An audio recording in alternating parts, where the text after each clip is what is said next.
আসসালামু আলাইকুম। সকলে কেমন আছেন? হঠাৎ করে আমার ছোট মায়ের নিয়ে ময়মনসিংহ সায়েম হসপিটালে চলে আসলাম। এখানে আমার মায়েটারে একটু দেখাবো। একটু অসুস্থ। দেখেন আমি ভিতরে ঢুকতেছি। হসপিটালে আসলে মনে হয় সবাই অসুস্থ। আল্লাহ পাক যেন সকলকে সুস্থতা দান করে। ওই তিনতলায় উঠবো, তিনতলায় গিয়ে ওই আমার মায়ের ডাক্তারের কাছে দেখাতে হবে। ডাক্তার আসবে। তো লাঞ্চ টাইমে ঢুকছি, একটু ভিড় কম আছে। অনেক ভিড় থাকে এই হসপিটালে। এখানে একটু ভিড় কম আছে। সবাই আমার মেয়েটার জন্য দোয়া করবেন। আল্লাহ পাক যেন ওনাকে সুস্থতা দান করে।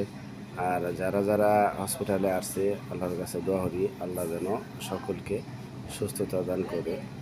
কারণ হসপিটালে কেউ সুখে যায় না, কষ্টতেই যায়। তো হসপিটালে আসলে আসলেই অনেক কষ্ট করতে হয়, রোগীরও কষ্ট হয়, রোগীদের সাথে যারা থাকে সবাই কষ্ট হয়। সুতরাং আল্লাহ পাক যেন সকল মানুষকেই সুস্থতা দান করে। সব সময় আল্লাহর কাছে এই কামনাই করি এবং এই দোয়াই করি।